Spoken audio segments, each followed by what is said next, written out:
Name's Brian Lovins. I'm on the executive steering committee for EXiT, and we'll talk a minute about that, and I'll introduce my colleagues. But before we get started, as you just heard, we will be recording this. Obviously, not to call anyone out in the future, but to really provide opportunities for people to hear and engage in this conversation that wasn't able to attend. And so I'm the moderator. And so let me tell you a little bit about EXiT, although I'm guessing that most of you are familiar with EXiT. We are a group of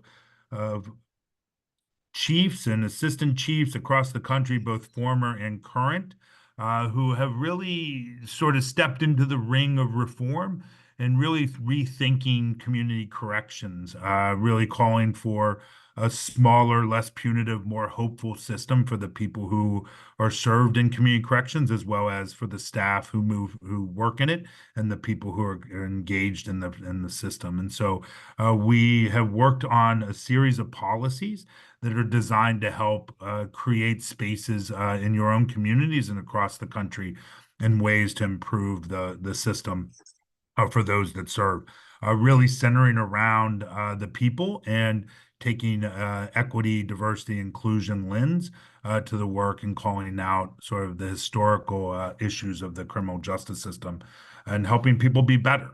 And so this conversation really is grounded in one of those core principles around electronic monitoring and the use of electronic monitoring.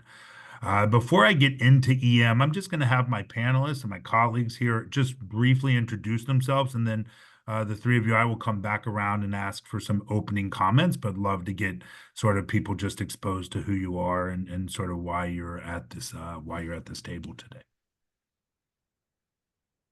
Dylan, why don't we start with you, and then we'll go to Kate and then Emmett. Cool. Thank you, Brian, and welcome everyone. As Brian said, huge gratitude to all of you for being here and being willing to be a part of this conversation. My name is Dylan Hare. I'm the National Advocacy and Campaigns Director at the Fines and Fees Justice Center. And our work here is all about building, supporting, strengthening a movement for fines and fees reform across the country. And one of the key areas, of course, in fee elimination that's emerging in this work is electronic monitoring fees. And so look forward to chatting about this, sharing more of what we're working on, and learning from my colleagues on this panel. Thank you, Brian. Kate? Yes, hi everyone, welcome. It's such a pleasure to be here in conversation with my fellow panelists and also those of you in the audience. I'm really looking forward to the Q&A and diving into some of the questions that come up over the next few minutes. My name is Kate Weisbord. I'm a law professor at UC Law SF. And I teach criminal law and criminal procedure, and my research focuses on the use of technology in the context of court supervision. Prior to entering academia, I was a defense lawyer representing young people in juvenile court here in California. So much of my remarks come from both my research, but also my experience as a defense attorney. And hello, everyone. Hi. Again, just to echo everyone else, thanks so much for being here today. I'm really excited actually to get to talk about this and to engage with you folks today. My name is Emmett Sanders. I'm a policy and advocacy associate with Prison Policy Initiative. I'm also someone whose system's impacted. So I spent a considerable amount of time in prison and came out and was on electronic monitoring myself. And so that's sort of the lens that I'm bringing to this and how I'm coming to get to be involved in electronic monitoring. I have been researching and looking and writing about electronic monitoring for about 8 years now and engaging with folks all over the place who actually experienced this. So very happy to be here to talk with you today and looking forward to it. Awesome. Thank you. And super excited to have all three of you on the panel today. And so we're going to level set really quickly. I think we have a broad array of folks across the room and across the country. And so I want to make sure that we're all sort of standing on a similar platform as we begin to talk about electronic monitoring. There's lots of things that I think are said that are some true, some not so true, and some that are that are probably true. And so the reality is we don't know a lot from the data side, from a research side, beyond sort of the national scope of how electronic monitoring is being used. And so most recently in 2021, Vera Institute estimated about 150 1,000 people within the criminal legal system were being monitored electronically in some way. That's nearly 140% increase from approximately 53,000 in 2005. And so, as you all probably have experienced in your communities during COVID, we had a huge uptake of electronic monitoring. Now, the issue really is, or the interesting part is sort of what electronic monitoring does for us and where it is. And so I'm going to sort of briefly talk about the field and then turn it over to my colleagues. As you all are probably aware, there are varied degrees of electronic monitoring, from that old school EM phone plug-in hardwired phone to a base within your house, to GPS tracking, to phone tracking devices. And so we've created, and what I would argue is probably spent a lot of time creating technology for tracking, if you will. Lots of companies, even devices or even apps that are interested in helping support people, often have some sort of tracking device included in them. And so we have an array of tracking devices that are used within our system across both pretrial, probation, and parole. Now, the question is, what is the role of EM and how is it used, right? And so there are not a lot of standards and variations. If you're familiar, the American Probation Parole Association, or APPA, just put out a set of standards for probation and parole. NAPSA has a set of pretrial standards. There is some content around electronic monitoring in those, but not very deep. And so we have a lot of hit or miss, a lot of places across the country, over 2,500 probation and parole departments, and another probably 1,800 pretrial departments across the country. And we see a range of use of electronic monitoring, all the way from sort of pretty strict EM to people wearing bracelets and no one monitoring them. So ultimately, we have to ask ourselves, what is the job to be done with EM? And then, as I said earlier, the research is not very clear on its effectiveness, right? And so there's a smattering of studies across the country for the last decade or two. We're starting to see an increase in research around electronic monitoring, but there's really sort of four core reasons that electronic monitoring is used. One is surveillance, right? Is trying to track people and monitor them, where their whereabouts are. We often see this in places on pretrial and intimate partner violence situations, where we're trying to sort of keep two people away from, or a person away from a physical space. There's this idea of deterrence, and wearing a monitor is going to deter people from engaging in crime. There is a staff resource issue around decreased staff oversight or decreased need for staff. And so you have one person monitoring 24 people or 40 people in the field, or upwards to 100, 150 in some locations, and that there's a mechanism to get alerts and all of those things. And so less staff are needed. And then ultimately, I think the last area is really around risk averse. And there's an interest, especially from decision makers, to use electronic monitoring just to reduce the risk of exposure. And so you're making decisions about people and about whether they need to be released either early from a sentence or presumptively, which is interesting, but on the pretrial side, presumptively needing a secondary sort of system to review or to monitor people to feel comfortable releasing someone out on pretrial release. And so you see a lot of judicial decision making as being sort of, if we give them electronic monitoring, it protects us. And so that's sort of the large ball around electronic monitoring. You will have a couple opportunities here to engage in the conversation. So one is you have the chat. And so as we are having a conversation, we're all pretty familiar and comfortable with chat these days. So feel free to chat questions in real time, or have a response, a +1 if you hear something that makes a lot of sense. Ask a question. We'll be monitoring that. There's also a Q&A feature. And so if you want to ask a specific question to the panelists, you're more than welcome to jump in with a QA model as well. And so I am going to turn it over to the panelists, and they're going to do a little bit deeper dive into their area of expertise or their area of understanding around electronic monitoring and sort of what the impact is. And my role today is really to help bring out that conversation with our panelists, as well as sort of represent the field and the way that electronic monitoring has been used in the field. So I'm going to go backwards. So we introduced from Dylan, Kate to Emmett. And so I'm going to ask Emmett to jump in and introduce himself and sort of where he sort of sees electronic monitoring and the effect of it. And then Kate will go to you and then Dylan. And so if you guys take 2, 3, 5 minutes each, to sort of jump in, and as they are talking and sharing their conversation, us in the audience, please feel free to jump in and ask questions, chat, and we'll hold on to those and sort of have more of a conversation throughout the rest of the hour and a half. All right, so Emmett. Hi, folks.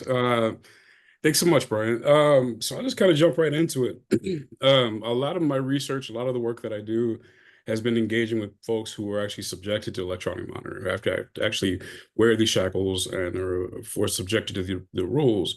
And so like we do talk about, like as Brian mentioned, that there is like a sort of a dearth of data out there, right? And we're getting more and more now and then. But there is an abundance of data in terms of lived experience and like how people are actually experiencing these things and what they're doing and what they're not doing, and particularly what they're preventing folks from doing, which is achieving safety in a lot of cases, right? Brian mentioned the fact that electronic monitoring is expanding, and it's expanded very, very much, right? But it's expanded both in terms of the scope and in terms of usage. So it's using more and more context, but it's also using more and more people. And so it is expanding like that. But the problem is, one of the main problems is that there's not a lot of empirical data to support the fact that it does anything that they say that it does, right? That it makes anyone safer, that it makes folks show up to court or do any of these things. There's not a lot of actual data out there to support this. But what there is a lot of data to support that it actually causes harm from folks. Like people who are wearing these things are prevented from taking care of their families, from working, from doing a lot of things. And so we really need to consider that qualitative data, that lived experience data. I know that I've learned over the course of my research, I've learned that the technology is notoriously unreliable. We see it tens of thousands of false alarms in places all over the country. And so people who are, in terms of surveillance, it's sort of hit and miss when you're talking about that. And it also it prevents us from exploring other options, right? Like other actual alternatives, like things that are supportive or things that are actually effective and actually increasing safety and increasing opportunity for folks. So those are just a few sort of the things that are out there. I'll also say that just to throw this out there, I think that a lot of times EM programs operate from a place of an assumption of privilege that folks don't necessarily have, right? The assumption that the home is a safe place, the assumption that nothing ever comes up in people's lives they have to actually address immediately, and that everything functions as it should. But the problem is that a lot of folks who are involved in the system are also in unstable situations, and so these are all things that we sort of have to consider, and that's just kind of what comes to mind for me. Awesome. Thanks, Emmett. I really appreciate your perspective and sort of I love the lived experience side of the research as well, right? Too often really go to some of these quantitative sort of, is there a 0.05 and really being able to understand what the impact is on people, I think is an incredibly important component of decision making around this. So Kate, tell us a little bit about you and about your work and sort of how you come to this. Yeah, so I come to this, like I said, from representing young people who were ordered to wear monitors, and just having been doing research in this area and doing some writing with Emmett and others, actually, who I see in the audience. So it is really nice to be in conversation with you all. I think my biggest thing that I'm sort of focused on and that I hope we can talk about is just how deeply misunderstood electronic monitoring is. And I think it's misunderstood in two general ways. The first is that I do think there's a general perception that monitoring just isn't that bad. People can go about their normal lives. I mean, if you happen to be watching reality TV, you may know that one of the contestants on Dancing with the stars is on a monitor on Adelphi, and her monitor is totally tricked out with jewels and diamonds. And of course, nothing could be further from the truth, because monitoring is always seen as, quote unquote, better than prison. And to be clear, it often is.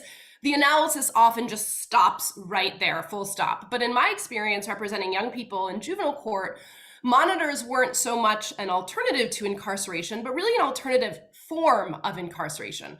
For most people, wearing a monitor means not just constant 24/7 surveillance of literally every single move, but it also involves, as Emmett mentioned, restrictive, dehumanizing, and invasive rules that govern every aspect of daily life. And I think for those of you in the audience who've worked with either adults or young people on monitors or have been on a monitor yourself, I'm assuming that part of what I'm saying resonates with you. So I do wonder if we can agree that for most people, being on a monitor is not cost-free. It's a heavy burden. It is a type of punishment. And as such, we should tread with extreme caution with respect to who is precisely placed on a monitor, for how long, the justifications, and the rules that govern monitoring. The second way that I think EM is deeply misunderstood is with respect to something Brian mentioned, and Emmett as well, which is what precisely monitoring accomplishes. And because there isn't a clear consensus on the goal of putting someone on a monitor, it's hard to measure if it's in fact, quote unquote, working, or what working even means. Monitoring is almost always compared to prison, but that comparison really is only part of the picture. We also have to ask what monitoring accomplishes as compared to someone being straight released or released with less invasive methods of support and supervision. For example, how does monitoring compare to, say, phone calls, text reminders, assistance with transportation to court, and to programming? I think these are all questions that we don't yet have answers to. And so I think it's we're in dangerous territory when we expand the use of technology without a great understanding of what it's actually doing and whether the benefits truly outweigh the costs.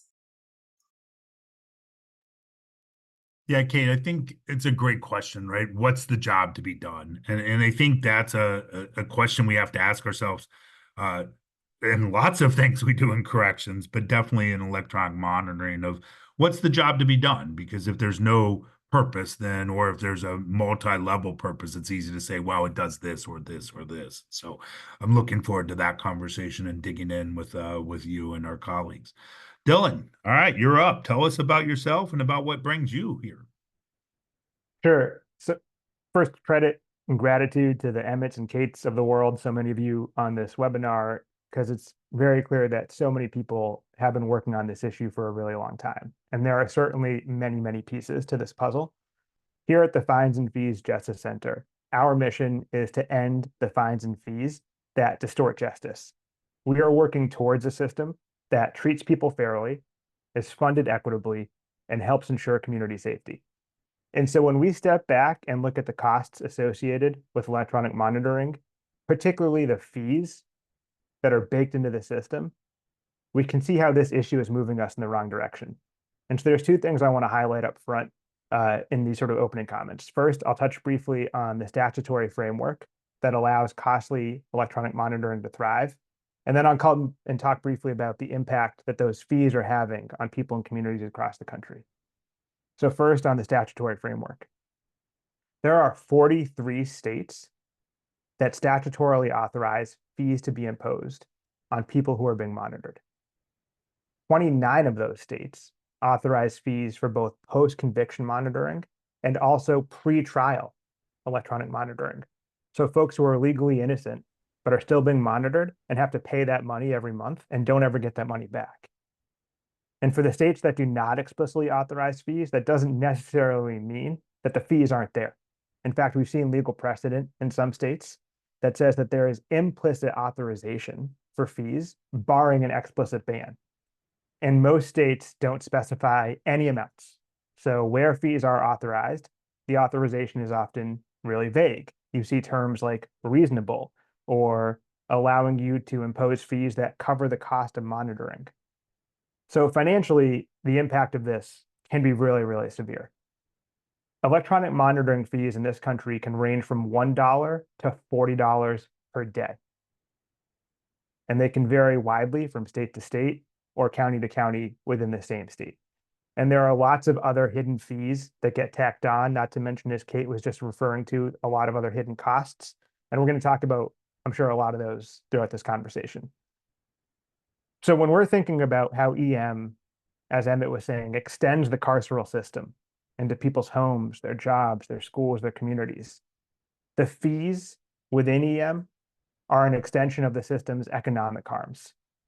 And then also, keep in mind, based on who's most likely to be impacted by the system, who's in a community that's probably already most likely to be economically vulnerable, there is definitely a profound racial impact of EM and EM fees that has to be acknowledged and addressed. So just some quick closing thoughts here. The takeaways that bring us to this conversation that I hope people sort of think about when they leave this conversation is that EM and its associated fees are largely authorized, but also almost entirely unregulated.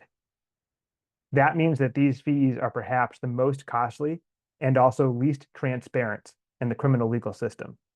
And these fees are having an enormous impact in inflicting immense financial harm, particularly in communities of color, with, as Emmett and Kate shared, purported benefits that at the very least warrant significant scrutiny.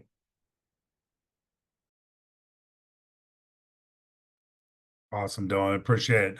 And I think that sort of gets us to this first question, right? And you guys briefly touched about, but I'd love to have sort of an open question. And I saw some points in the chat as well, so I'll be pulling those in. But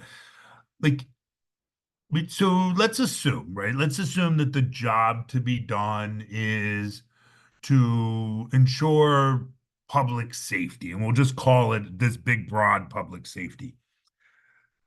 And let's assume that by chance that there's some mechanism that it does that.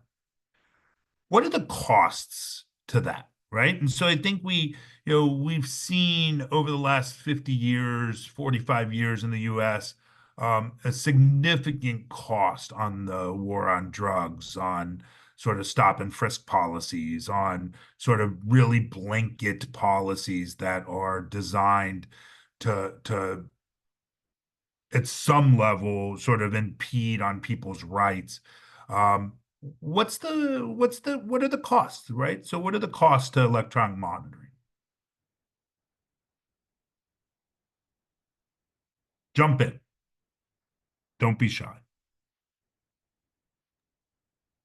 Oh, go ahead, Emmett. You start. Go for it. Sure, I'll just jump in then.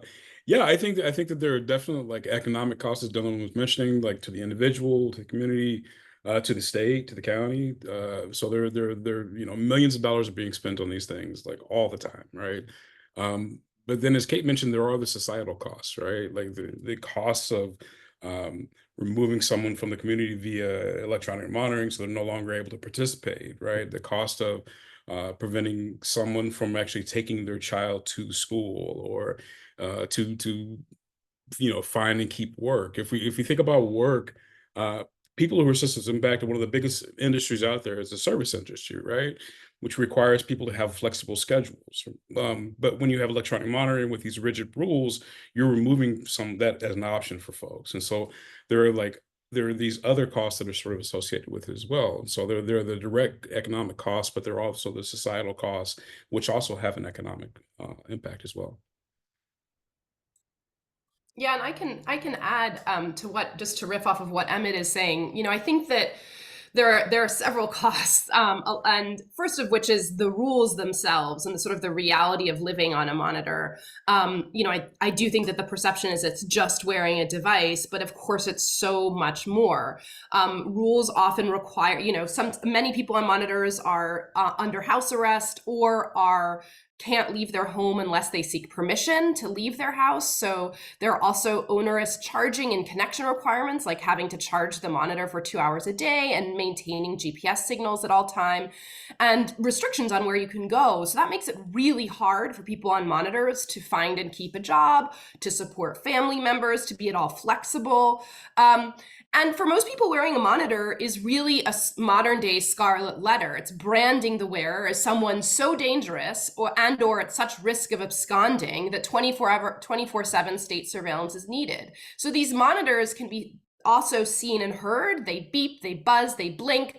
And so these monitors also scare people off. They scare employers, they scare coworkers. And so, it actually, not only does it not further public safety in the sense that, there's no evidence to suggest that, but it actually undermines rehabilitation because it really makes it hard for people to have stability in their lives and have opportunity and have the ability to survive and thrive at a time when it's really, really needed most. And I should say it's also one of the costs is not forgetting the way in which monitoring operates within larger schemes of probation, parole, and pretrial release. So it's not just that people are subject to monitoring rules, they're also subject to a host of other rules, and monitoring allows for the perfect detection of inevitable imperfections with dozens and dozens of rules that are piled on top of people who are on some form of court supervision.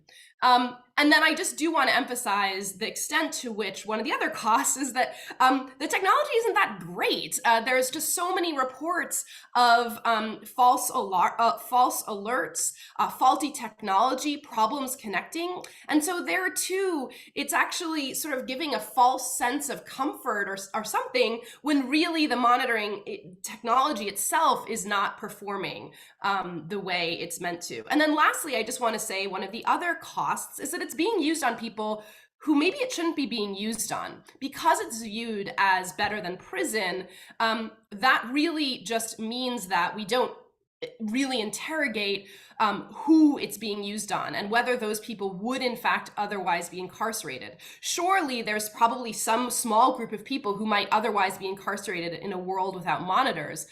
But there's a lot of people who would otherwise be released or released with, less restrictive conditions. And so the real concern here is that monitoring is often being used on people who would not or should not otherwise be in custody. So I think those are some of the additional costs. Awesome. I'll just add a And I couple just want to points. real Sorry. quick, Dylan, sorry. I want to jump in and just put a pin in this conversation about, right? And let's sort of stay on this. What are the direct sort of implications or costs? I think net widening is an area that we need to talk about, and like who is and how does it get? Because I think there's a big conversation around that and around sort of what it looks like to expand the use of the carceral state into GPS and how easy that can be for systems at times. But Dylan, jump in. Tell us about, so I know that your sort of spend from, or your perspective is really around some of the financial costs that go along with it. So tell me a little bit about sort of what you see as the impact of electronic monitoring on people. Yeah, thank you for that, Brian. So, right, talking about costs, and I talked a minute ago about the fees and the problem that these fees are creating. I think it's worth unpacking that a little bit just to sort of help folks dig into it and get a fuller picture of what it is we're talking about. So first, when we talk about electronic monitoring fees, there is the daily or monthly fee that you have to pay for the privilege of being electronically surveilled. But then in addition to that, in a lot of cases, there's an initial setup fee or installation fee, right? This upfront payment that a private company is going to demand before they strap on a shackle and send you on your way. And then there are also other costs, as Kate was just mentioning. You often have to maintain a landline or have a working cell phone. You've got to be able to consistently afford utility bills, since these devices and their charging ports rely on you having electricity at home. And then as Kate and Emmett both mentioned, and Brian, as you just alluded to, there are so many other unseen and perhaps immeasurable costs. The stigma that comes with this, the limitations it can create on employment or getting healthcare, and those can lead to costs, financial costs that add up in people's lives as well. And all of this, by the way, all of this is in addition to a wide range of other fees that are imposed on people. If you are paying an EM fee, it is highly likely that that is not your first fee in the criminal legal system. By the time you are on electronic monitoring, you've likely already had to pay a public counsel fee. You might also be paying a monthly supervision fee. In most places, you're paying a drug testing fee. And there are a whole range of other fees that systems can impose on people. So yeah, these things add up. And even if you are able to maintain regular employment in the midst of being supervised and monitored, you're having to dedicate some meaningful portion of your paycheck just to pay the fees of being monitored. And I mentioned this earlier, but I think it's important to keep this in mind as well. You do not get these fees back when your sentence ends, right? If you are released on bail, if you pay bail pre-trial to be released, if you're able to show up to court at the conclusion of your case, you get at least some of that money back. I'm not making an argument for bail, for or against, like bail reform is a whole separate situation, right? But I'm just pointing out the difference. Once you pay these fees, the companies or agencies that are imposing them add that fee to their bottom line, and you don't see it again. And I just want to also lift up some work that FFJC did a couple years ago, actually last year. In 2023, we surveyed adults across the country to get a better sense of the impact that fines and fees across the system were having on families. And we found that 61% of respondents reported that fines and fees were compromising their ability to secure at least one essential provision: housing, food, employment, childcare, healthcare, or transportation. 99% of respondents who were parents of minors had to cut back on at least one essential need. And over half of those folks, 54%, had to cut back on two or more essential needs. So what we are experiencing, what we are seeing is a country in which approximately 17 million households with young children are facing shortfalls in food, housing, healthcare, or other basic needs because of the fines and fees in the criminal legal system, including, of course, EM fees. And I also just want to touch on another aspect of this, which we've alluded to a little bit, which is that these fees, supervision fees, these EM fees, can actually undermine the relationship between a supervision officer and a supervised person, right? You see instances where the conversation during check-ins shifts to monies owed instead of services and supports needed. You see situations where probation and parole officers are becoming debt collectors, and that's defining a lot of their job. We know from across the country that violations can stem from a single missed payment of a fine or a fee. And once you have a violation, that can lead to an extension of monitoring. It can even lead to incarceration, even if a PO does not want to violate you or incarcerate you. In many cases, their hands are tied. And of course, I think we've all heard directly from probation and parole officers and supervised people who talked, as Kate just mentioned, about folks having to miss check-ins because they couldn't make a payment that month. And now they're concerned about how that's going to look, or will that lead to a violation? So now you have issues of absconding, willful or not, issues of mistrust between a supervised person and their supervision officer. And so if we actually want probation and parole officers to provide services, if we want POs to actually help ensure safety, if we want this system to function in some meaningful way that actually helps people kind of move on and out of the criminal legal system, I think we've got to recognize that supervision fees and EM fees particularly are making it that much more difficult for supervision officers and the supervision system to do its job. So I'm curious. I'm a big fan of the theory of what's the job to be done, right? And if you look at sort of that work, it comes from the business side of the world of like, what thinking about products, why do we create them and what's the job to be done, right? And so if all of this, let's go back to the assumption that and I think it's clear that there are a lot of collateral consequences, or one of my colleagues call it permanent punishments now instead of collateral consequences. I love that term, because they don't go away. To Dylan's point, you don't get interest back on the money that you spend on on being monitored. I'm curious, what's the job that's being done then, right? Like, what's the job if you think about electronic monitoring? Why do we use it then? If there are these big costs and there are constraints and there are struggles and they are not necessarily consistent and it takes a lot of resources, why do we use it?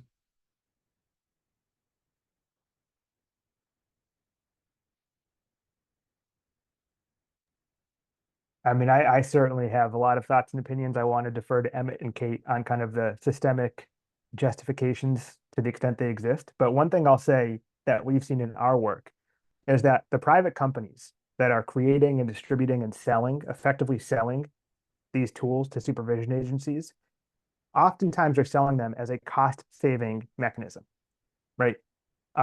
If you put people on EM, it requires less from you, and then they pay us directly, and so we'll cover the cost, this and that. So they're making this purported argument around cost shifting. I'm sure we're going to get to this in a little bit, but there is a lot of issue that I think we would all take once you unpack that a little bit. But to your point, Brian, to your question, sorry, around kind of why we do it, that's one of the sort of marketing points. Okay. Is that there's a cost savings happening here. But we'll come back to this in a little bit because that is absolutely not the case once you sort of examine just a little bit beneath the surface how the stuff actually works and where the money actually goes and how hard it is to actually generate any meaningful revenue from this sort of a system. Okay. What else? So there's a potential perceived cost savings, or at least what has been sold as a short-term or long-term cost savings on staffing. What else? Why else do you think, and audience, you guys are in the field, you can definitely jump in. So Patrick wrote, right, to track stalking behavior of a violent person, right? And so if we think of it in a limited perspective of someone who's engaged in violence, right, some attempt to watch a pattern of behavior, right, and at some level. Okay, what else? I'll go ahead and jump in here real quick. So I think there is a common narrative that that electronic monitoring is an alternative. It is an alternative to incarceration. What we say is that it's an alternative form of incarceration. We know that it recreates incarceration rather than recreates freedom, right? But there is this prevalent narrative that we are doing something different, even though electronic monitoring is a continuation of punitive carceral practices. And so I think that people in general are want to do the right thing. They want to actually engage with people's humanity and support that. And so there seems to be something that is a more humane alternative to that. Until we start breaking down electronic monitoring and seeing the ways that it denies that humanity. In some cases, people in prison, for example, have guaranteed rights to go to service, to church service, these kinds of things like that, which is not always guaranteed when it comes to electronic monitoring. Like there are different rules and there are different ways that it's actually more limited in some ways. And not to mention the fact that there's a whole conversation about data, what happens to your data, even through the phone apps and all these other things like that.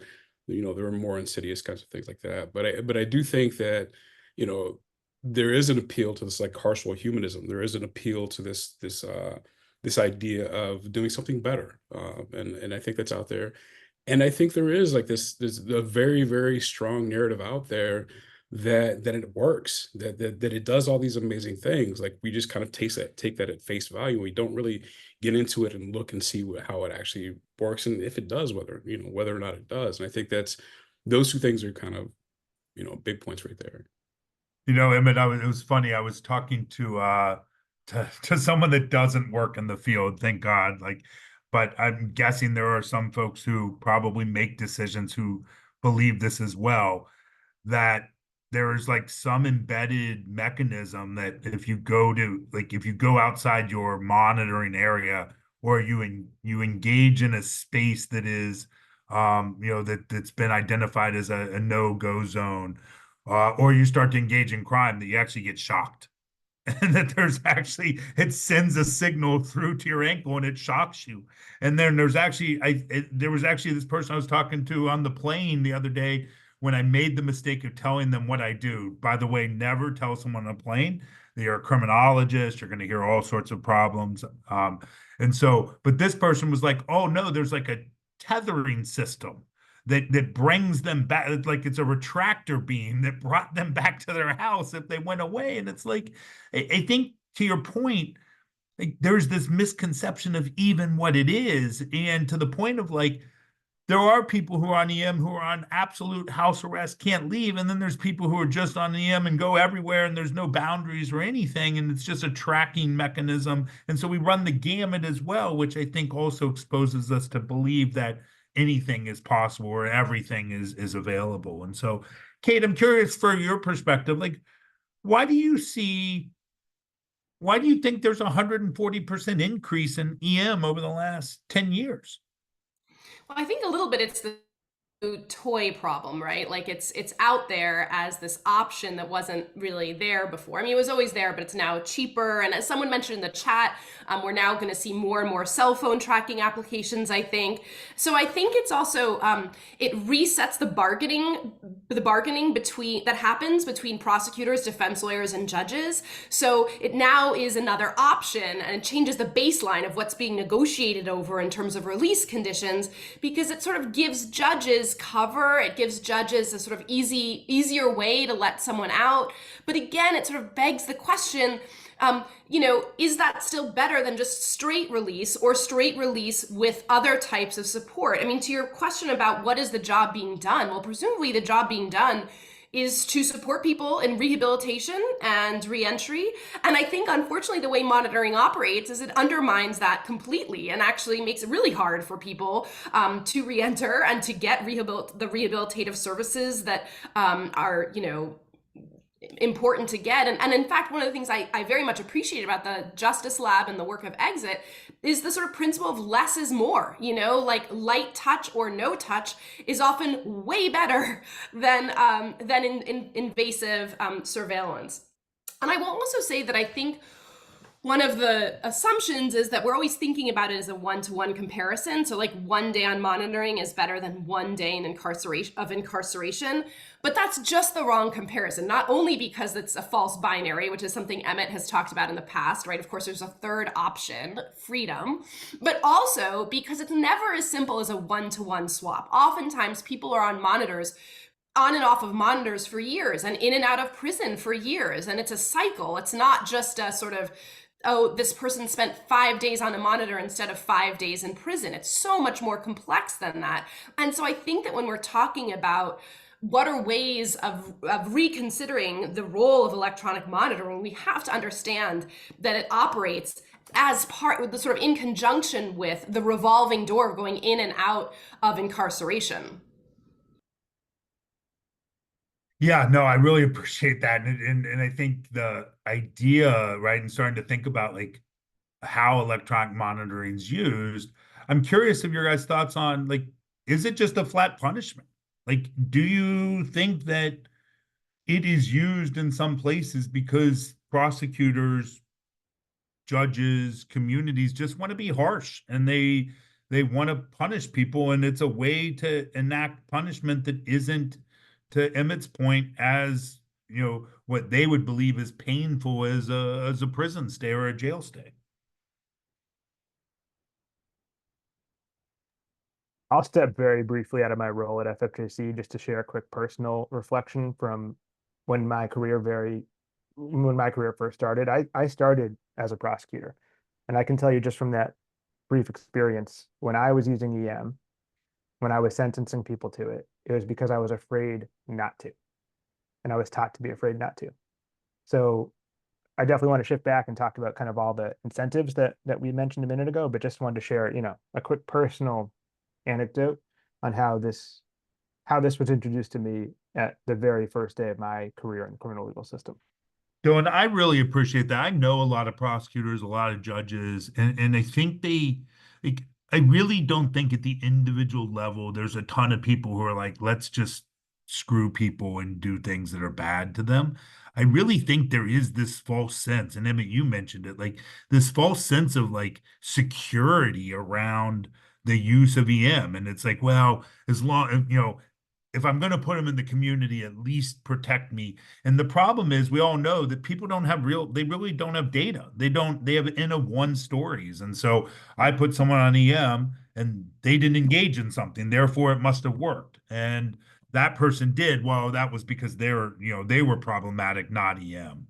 And so I think it's that sort of problem of when we put someone on something, it's like the alternative, any opportunity or anything that allows for the alternative to be negative points to the fact that it actually works, right? So if we take people, to Kate, your point, we put people out we release them from prison not on EM, and one of them does it, commits some serious heinous offense. It's like, well, they did it because they didn't have electronic monitoring, although there are a group of people who still engage in those types of behavior on electronic monitoring, but it's this protection piece.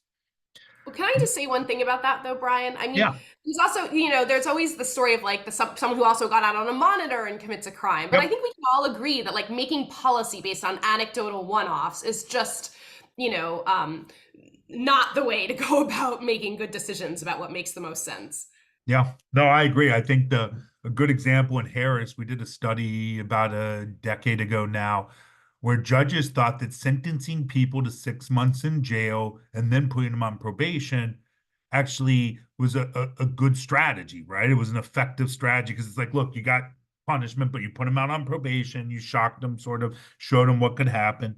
And what we found was comparing to people who got direct probation submit sentences to the people that were 6 months, we found that the folks that spent 6 months in jail had a 37% chance of failing probation than the people who got straight probation, right? Because it disrupted the thing, right? But judges and prosecutors believed that they were creating public safety for this extra 6 months. And so I think that well heard. And so I'm curious, we briefly touched on this, but let's talk about net widening. Like let's wave our magic wand again and pretend that there is some level of research to show that taking someone who's engaged in serious violent behavior and putting them on electronic monitoring somehow keeps them from engaging in that, which I think is questionable at best by the data. But let's assume that that is the use. And that's the sort of approved use. Talk about net widening. What does that look like in our field? How does that happen? Where are folks at? What are your thoughts on that? And real quick, sorry, just for folks that aren't familiar with that conversation, net widening generally is defined as going beyond what normally would occur to broaden the scope of something that's not planned. I think we all have that in our jobs, right? You read your job description and then you go to work and you get net widened. You're asked to do all sorts of things that aren't just on your job description. That would be net widening in a pro-social way. And so think about net widening as we generally would have just let you out of jail, but now that we have this thing, we're going to give that to you as well. I can just speak briefly to one financial aspect of net widening, which I think is often not discussed at the surface level with EM in particular. But once you have these fees or other fees and fines from the criminal legal system, they start adding up, like we talked about. And then you have debt. And that debt shows up in a number of ways. It can lead to other financial punishments, right? It can lead to liens and things like that. It can show up in places, credit reports, things like that. It can lead to suspension of driving licenses or driving privileges, things like that, right? There's all sorts of other baked in consequences to having debts. So, I talked a minute ago about how the fees attached to electronic monitoring are basically an extension of the system's economic harm. Like every other part of the system, those harms have cascading reverberations through a person's life. And that is especially true of the financial consequences that come with this. Because as Kate was mentioning, there's reason to believe that the folks who are subject to this sort of a technology, it might make it harder to get a job. It might make it harder to keep a job, right? It might make it harder to go about your daily life. I know, Brian, you and I have had many conversations in the past about how supervision just on its own can be an impediment sometimes to people's ability to foster and forge their own success. And so when you're already kind of struggling to find a path forward, and then you start racking up these monthly, these daily payments, these debts, that has huge and potentially lifelong consequences. And there are lots of partners we work with across the country, lots of research we've done, lots of data we have on our website that shows some of the sort of long-term implications of that type of debt in someone's life. Go for it, Emmett. Yeah, there are a couple of things that come to mind for me. So one is this idea of like EM as an alternative, right? Well, we've seen in a lot of places, in a number of places, San Francisco, Houston, places where they decarcerated through the use of electronic monitoring.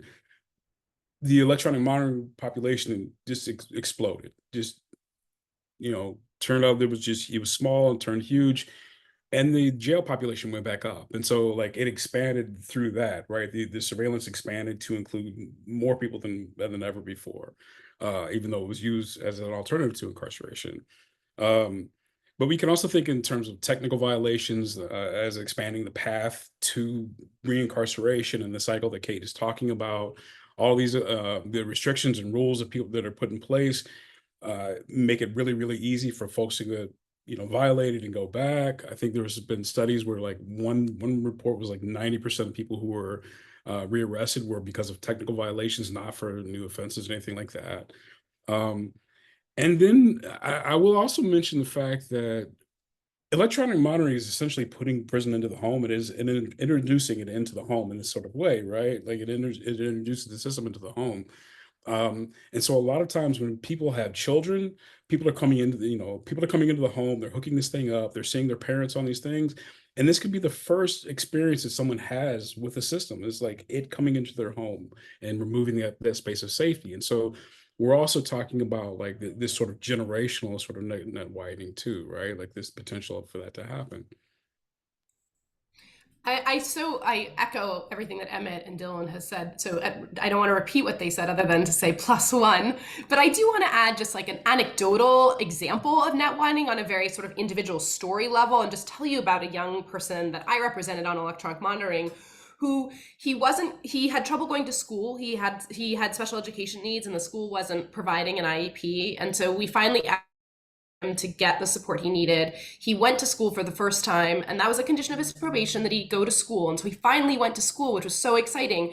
And then in the middle of class, his monitor started beeping. And the teacher stopped class and said, "Why is your monitor beeping? What is that? What are you wearing it for?" And surprise, surprise, he stopped going to school, which was a violation of his probation. And so then he was reincarcerated there was other things too. It wasn't just that. And I know sometimes there's, and I'm sure probation officers on this call will be sympathetic that it's often not one thing, it's many things. But so he goes back, he just cycles in and out of juvenile hall because of these technical violations that, don't necessarily have anything to do with public safety. Or another example in terms of net widening and sort of the idea that, and this has to do with the same young person that I represented, he couldn't play sports. Not only was he not allowed to, but the monitor made it really hard too. And he wasn't allowed to engage in other pro-social activities too. And for young people in particular, that's really problematic for adolescent development. To be kept away from your peers, to be unable to participate in healthy pro-social activities is a real problem. And so there too, I think that on a very individual level, you can see how the sort of everyday experience of being on a monitor really does undermine stability and sort of puts young people at risk for being reincarcerated. So we've talked a ton about sort of why it may not be the most effective interventions, why it may not be helpful, what are some of the harms, and some of the reasons that people use them. And so I'm curious, from your all's perspective, right? If we are going to serve people in the community who, for some, have engaged in violence, for some, a small portion of folks engaged in violence, for folks engaged with sexual offenses and sort of the broad array of offenses that we see in community corrections. What would you do if you had a magic wand and could get rid of electronic monitoring? What would you do in its place?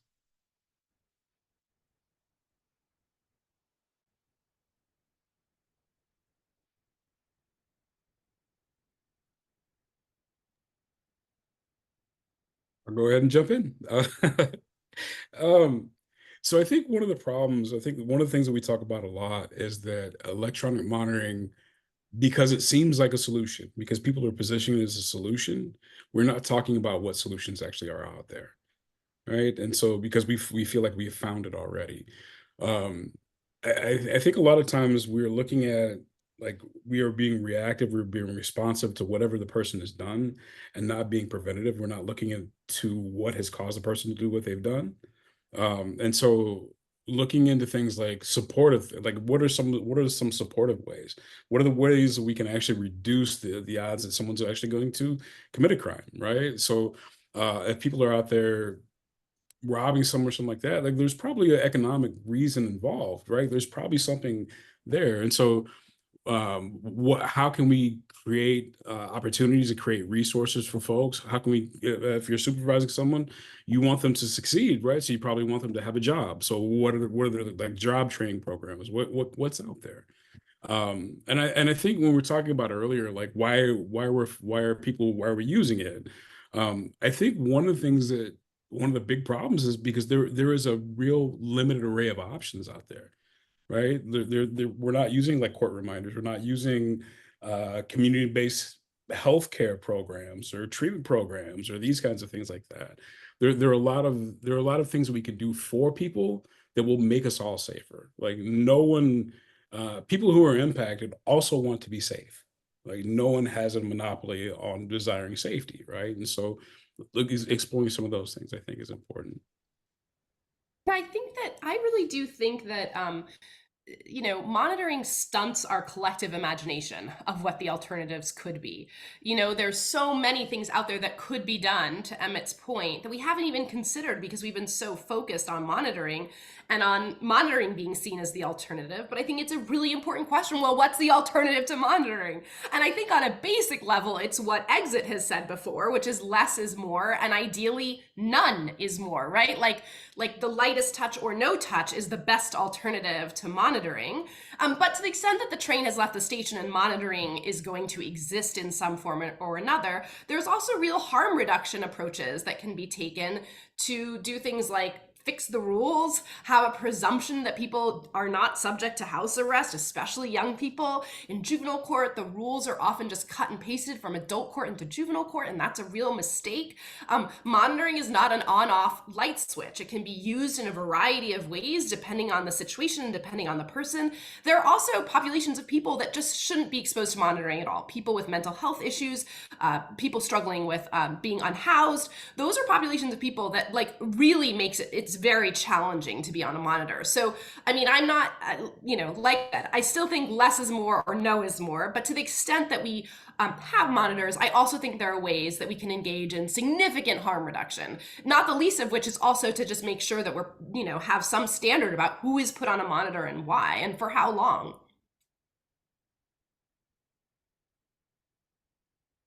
Yeah, one of the things that's interesting is if you think about, to both of your points, what does electronic monitoring do for someone who has a substance use issue, someone who is experienced poverty, someone who's experienced houselessness, to address the issue, right? It's like we've created this thing that's supposed to address the issue, but none of that actually addresses it. It doesn't help people get sober. It doesn't connect people to pro-social folks. It doesn't provide housing or protection for folks in their space. It's like we've created this thing that is this alternative or this opportunity. And really what I would argue is it is absolutely put us in the wrong lens of the work we do. And the corrections really should be around helping people find successful pathways forward. And it allows us to focus on the wrong side of things, which is catching people failing. And it puts our energy there. And so we spend, to Kate, we get a little lazy. We spend our energy on like tracking people down, and using that for good and for support, I think changes and shifts the relationship that we have in community supervision to be one of support and one of what we would call coaching, but one of helping. And I think that's an interesting component that it's hard to do both, right? It's hard to track and support because it becomes the focus. It's so agree, Brian, and a really concrete example of that.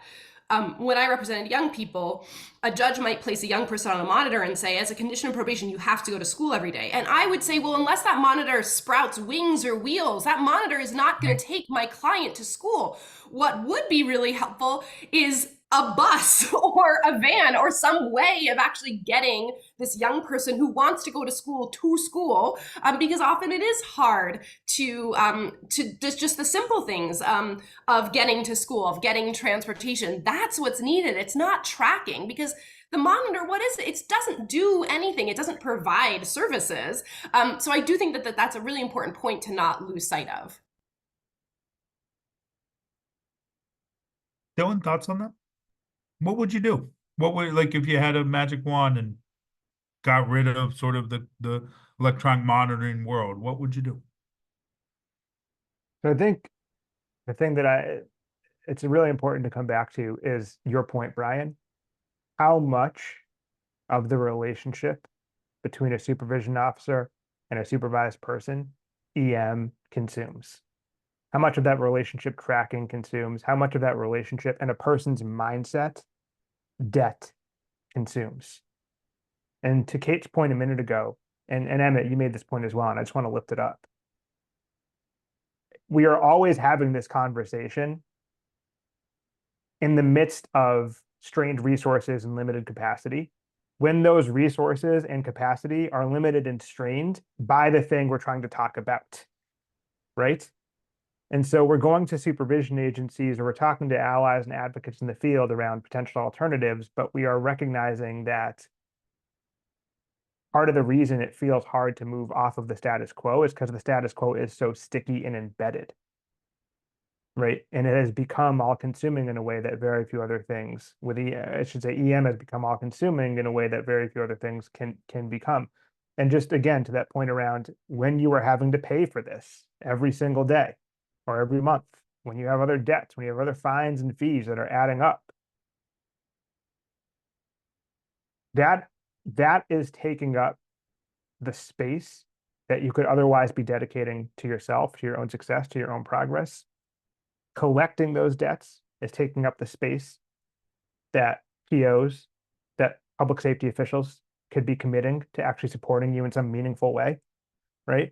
And I know we haven't talked about it yet, Brian. I'm sure we'll get to it in a little bit, but it's not like the fees and fines that are being levied on people are actually generating significant, meaningful revenue for jurisdictions and agencies. There's a lot of reasons why that is. But the bottom line reason on that is because even while fines and fees can generate revenue sort of on their own, agencies and states and courts have to spend far more than they ever collect to get that money in the door. So in addition to the sort of inequity and injustice of fees generally, this is a horrendously unreliable and ineffective way to generate revenue. So you will hear from time to time this argument around, well, the fees we get from this are actually helping us provide the services we need to. That, I think, warrants significant scrutiny and pushback, right? From all the corners in which we hear it. And even, when agencies are able to bring in money, if they are able to bring in money at all from fines and fees, that money tends to go back to the general fund, or it tends to get dispersed across other line items in the budget. Very, very little of it is coming back to the agency. So you're already spending more than you collect, and you're not even getting all of what you do collect. So again, this idea that we need this money, or this money is essential to help us provide the services, again, likely in most places, not true. With EM fees in particular, that problem is even more acute because the money tends to go to a private contractor that's contracting directly with a supervised individual. It's not even sort of coming to the agency in any meaningful way, or if it is, it's kind of a pass-through. So, and this is, I think, really important for folks to understand too, which is that not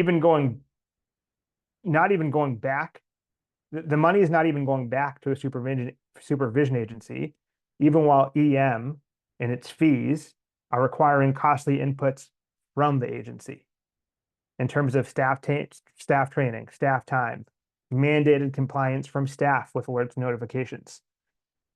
And so as we talked about a few times now, right, all these things, these fees in particular, they undermine the ability of a probation or parole officer to provide the services that people need. I guess, in some ways, these fees are likely impeding effective service delivery as much as or more than they could ever enable effective service delivery.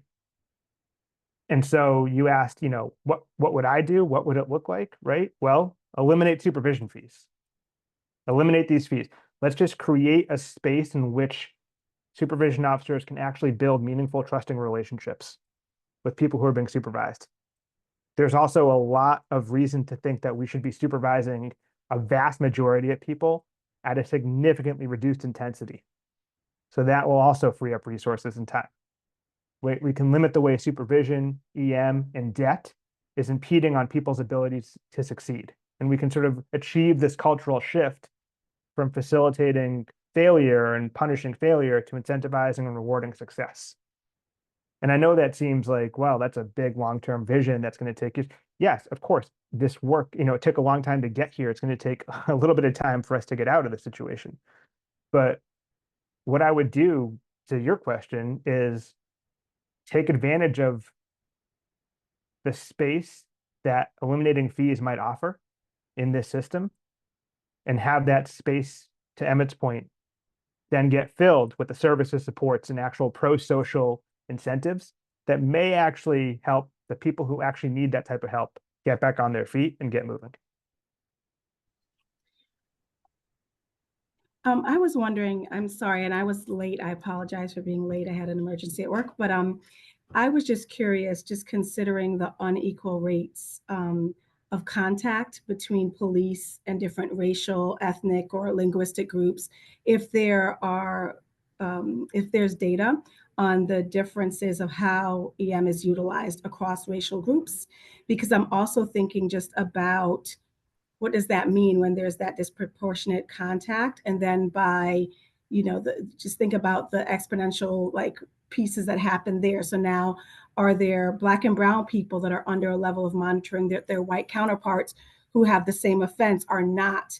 And so are we also just fighting a problem that doesn't really, there's other people that are doing the same thing that may not be under monitoring, and are they committing offense at the same time? So I'm just curious about that, as well as in jurisdictions that are using EM at a high rate, are they also doing that in conjunction with any kind of risk tool, risk for reoffending tool, or strength-based tools? So when I think about what else I would want to do is to think about, are we assessing risk? Are we using that based on a judgment and determining what we think internally we feel would be risky? And if not, what are the services that could be provided to be supportive rather than punitive? Yeah, I think, to just jump in, I think obviously, and clearly through the data, there's disparate outcomes for Black and brown folks, for trans folks, for women throughout the entire system. And the additive process of electronic monitoring, I would dare say would exacerbate that. I don't know of a whole lot of studies, again, even around the effectiveness of electronic monitoring. There just isn't the presence of it. It's something that's just, to Dylan's point, status quo. And so we haven't really dissected it with intersectionality of race, sex, gender. And so, but it would not surprise me that we found that it is being utilized in significantly disparate ways, with disparate outcomes for Black and brown folk. Yeah, I'll just jump in there real quick. So one of the problems is that data collection in terms of electronic monitoring varies from place to place, and so it's really hard to find who's on it in a lot of places. And so you might have really good data in San Francisco, for example, and have terrible data in Montana somewhere. Not to pick on Montana, but there is no universal data collection in that way. And so it's kind of hard to know. But what we do know is that it is, as Brian said, reflective of the system in general. And in the places where there is data around race, Black and brown folks are it's used considerably more on Black and brown folks than it is on white people. And in terms of the risk assessment stuff, that's something, again, that's a whole other conversation. I will say that a lot of risk assessments have biases as well, racial implications of those as well, so they can be kind of tricky too. Yeah, I really appreciate that. And my time has come to end my part of this conversation. So I'm going to turn it over to all of you. There's a Q&A feature down below. There's a chat. Folks have been sort of pushing through. It looks like our Q&A function may be currently turned off. So let me see if I can. Hmm. Well, then it looks like we are going to use the chat function alone for questions. And so go ahead and drop in any questions that you have. My colleague at the Justice Lab, Akosia, will sort of help facilitate that conversation. I just want to say thank you to everyone and your participation, and I'm going to leave you in good hands as I move on to my next webinar. But Akosia, you are up and ready to go. Thank you so much to Brian and our other panelists. We really appreciate all the insights that you've shared. Given that Q&A function is currently disabled, you can alternatively raise your hand, and we will call on you to ask any questions you may have if you prefer not to use the chat. So our panelists are ready to answer any questions that you may have. We did also take notes of some of the questions that we received during the actual panel. So in case there are no pressing questions now, we can move on to those.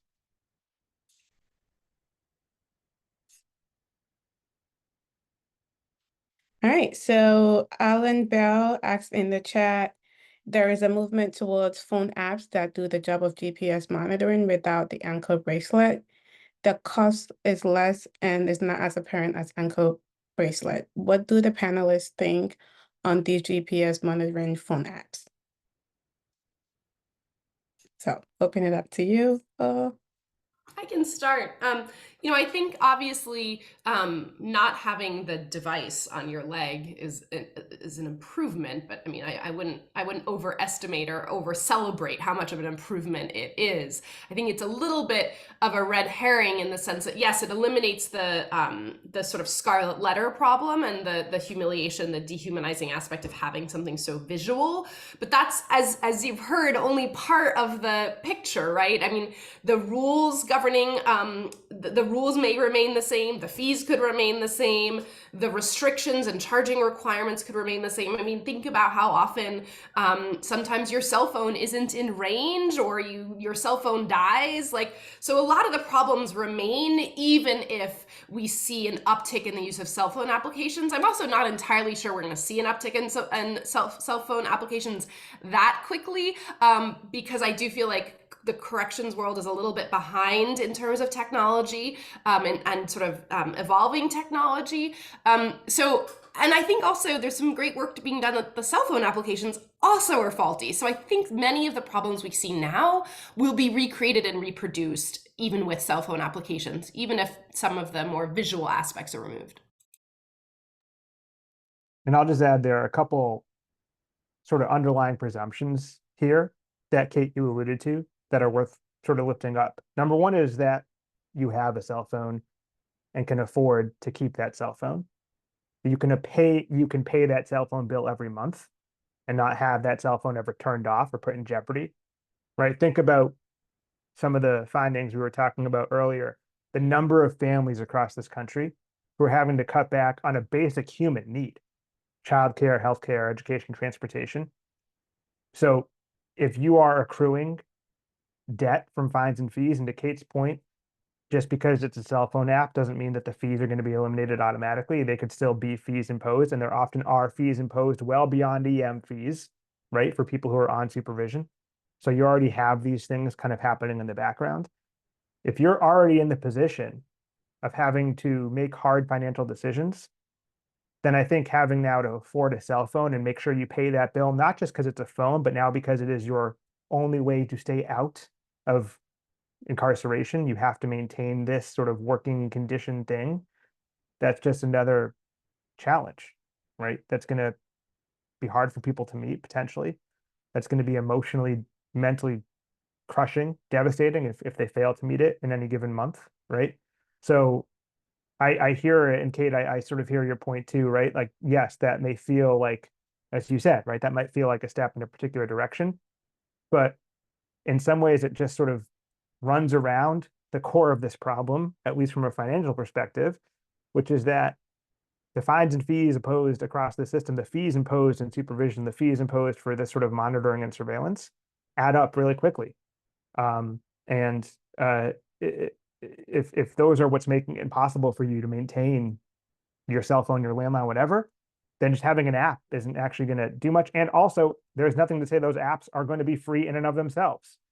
right? We've seen in other areas a sort of shift to an app-based approach where the user, the person under supervision, has to pay a monthly fee for the app, right? Like we all have apps on our phones, games, news apps, whatever, where we pay fees once in a while. Like, so we understand the concept of having to pay for certain apps. We've seen that happen in some places already. There's a high likelihood, I think, that that continues to happen if we see a proliferation of apps as a sort of go-to solution for this sort of a problem. Yeah, I'll just add because I think I totally agree with what Kate and Dylan are saying. I will just add that data is another problem, right? When we're talking about cell phone apps. So when you're talking about GPS monitors, ankle shackles, these kinds of things, you're talking about data. Data is constantly being collected.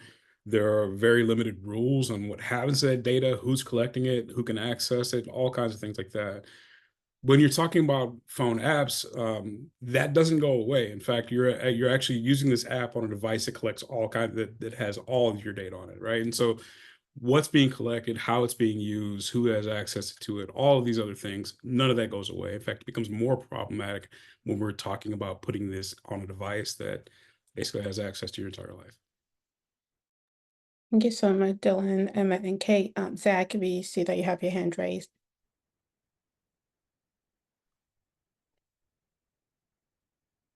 Yeah, thanks. I have a question about the intersection of monitoring and preventive detention. Have you seen in the 22 states that have authorized preventive detention any difference in their utilization of monitoring versus states that don't have preventive detention? Does that make sense?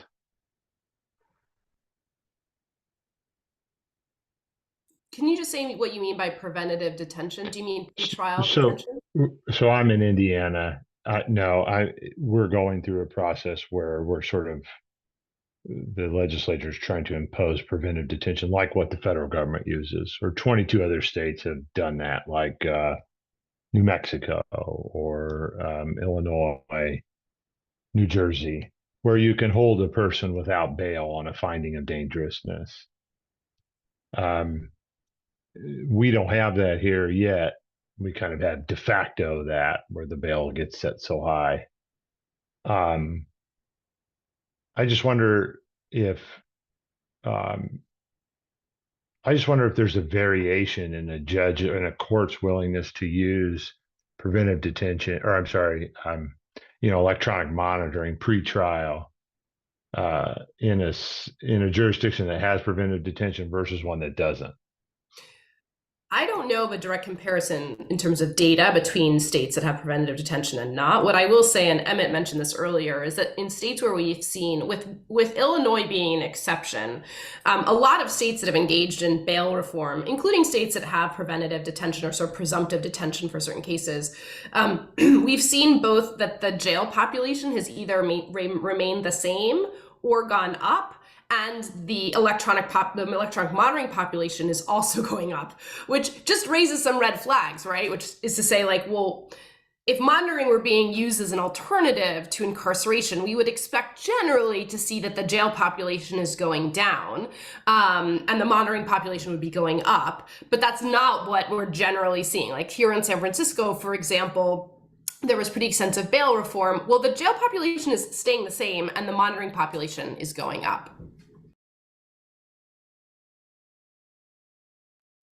Thanks, Kate. One more question from the chat, and then we can call you, Galen. Shayna had a question for Dylan.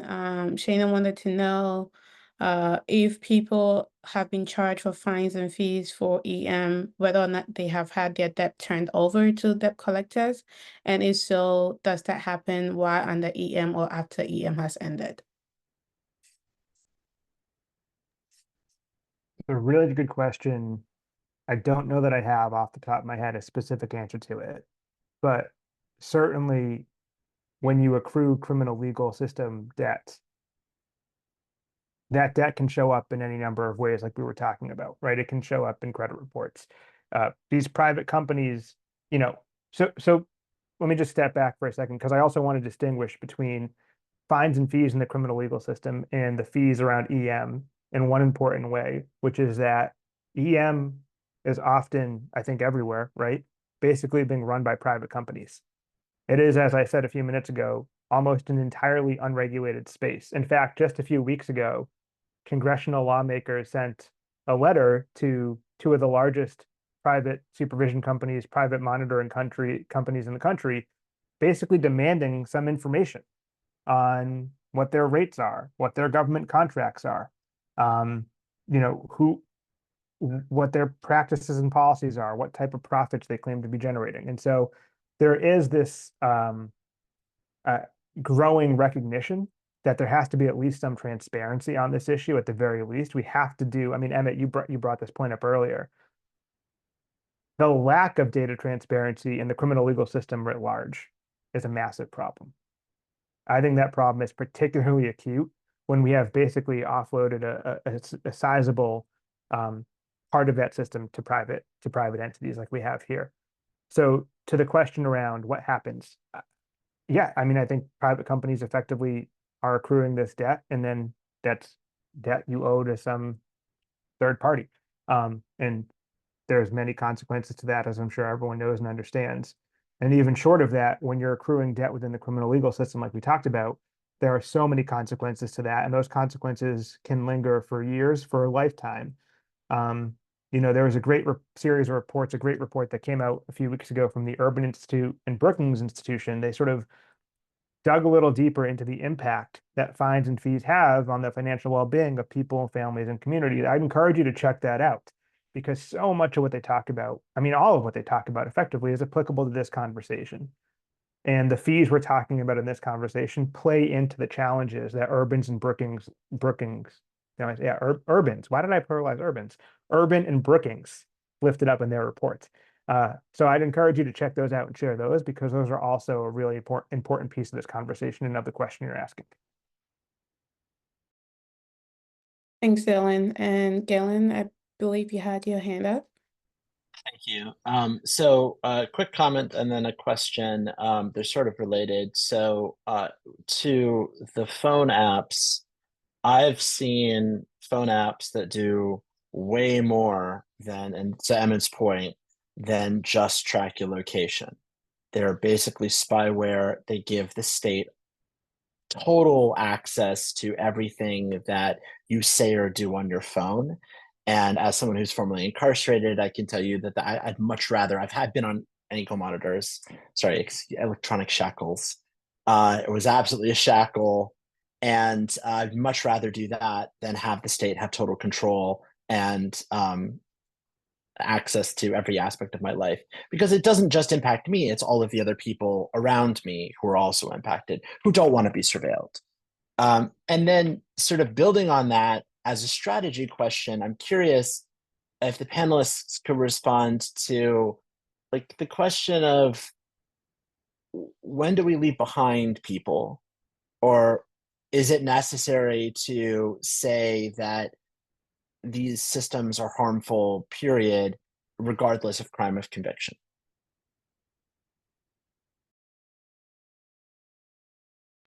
Well, with respect to your first point, I do think it's really important to point out again that the cell phone apps, it's the data being collected, but also they operate usually within a scheme where a lot of people on probation or parole are subject to electronic search conditions. So their phones are also being, and social media accounts and emails are being surveilled and read as well, which, as you point out, implicates not just the person who's being who's on probation or parole, but also the person, all the people they're communicating with. So I do think that that's an important point to not lose sight of.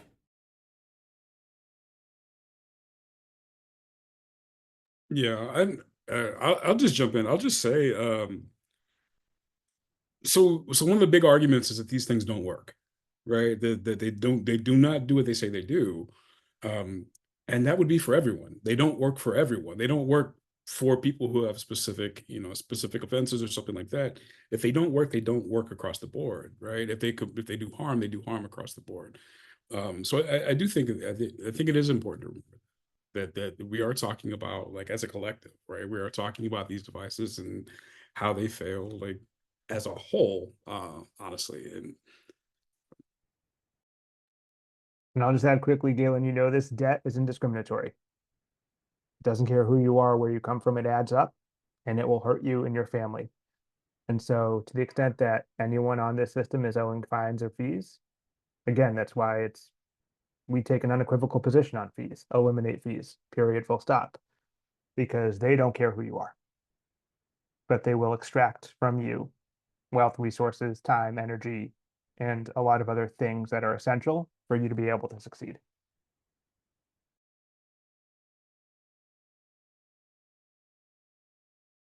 Thank you. I believe we can take one more question. Refer to one more question from our chat. And this was an earlier question that we received, and I think it has been addressed in the chat a bit, but if the panelists could shed more light on it. Kristen wanted to know if any of the researchers on the call can recommend specific data points that courts could collect to help make the case for a harm reduction approach to electronic monitoring use. And they added that not the data from the EM companies or devices, but specifically the court data. Well, and I think I put in the chat some quick, I was like trying to type quickly while also listening, but at a minimum thing, just like demographics, like we literally don't know who's on monitors in most places. And that seems like a simple thing that courts and counties could collect that data. Also just the types of cases for which people are being put on a monitor. So that would be really helpful feedback, because if you're seeing that people charged with low level offenses are being put on monitors, that's a pretty big red flag that's net widening. Also just the data in terms of, this isn't data, recognizing what the rules are in terms of if the concern is harm reduction, then looking really closely at how it actually operates. I really think it should be judges and not individual probation officers or parole officers who impose the rules and conditions. So to the extent, for example, that people have to waive Fourth Amendment rights, that needs to be addressed in court. That can't be a unilateral decision made by a probation officer or a parole officer. So that's not data per se, but I do think it's scrutinizing exactly how monitoring operates in an individual county. Yeah, I would absolutely. I think you definitely need demographics. I think you need to know who's on it. I would add like addresses for people, zip codes, like where people are actually coming from, whether or not people are unhoused or underhoused, like who's actually being affected by these. I would also add technical violations. I think technical violations are a huge pathway for reincarceration for folks. And so what happens when someone violates the terms of electronic monitoring? Do they go immediately back to jail, back to the prison? Like what happens there? How many people are like being filtered into the system that way? And then return to electronic monitoring. Like how many people are being placed on these things over and over and over again, right? And like are the startup fees that Dylan mentioned, are they being charged over and over and over again? Like what is actually happening here? Now, on this question of the types of things courts can start to do to help unpack this problem, I'd encourage everyone to go Google Fines and Fees Justice Center Tip of the Iceberg. This is a report that came out a few years ago. And there's this really stunning thing that happened as this report was being compiled, where it became very clear that courts across this country are not in any meaningful way tracking the debt that's owed and the debt that's being collected. So it's really hard to get any full sense of how much criminal legal debt exists in this country and what's actually coming back and being collected and what's being spent to generate that collection. Because in most places, courts just are not tracking that data. That goes for the fines and fees across the system, of course, applies to EM fees. So yes, if there was anything that I think I'd love courts to do, would be to actually begin tracking this data and being transparent about the extent of the economic harm that the system is levying on people in their jurisdictions. Thank you all so much. I believe this is the right point to bring an end to our discussion today. Thank you to our awesome panelists for sharing all their insights and knowledge with us today, and also for everyone who joined, asked a question, shared a comment. We truly, truly appreciate it.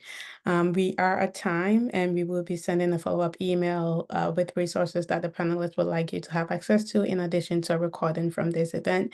So once again, thank you. If you want to learn more about EXiT, please put it in Google EXiT, and you will have access to our treasure trove of information and all the work we are doing to make probation and parole less punitive and more restorative. So thank you all once again, and enjoy the rest of your day. Bye, folks.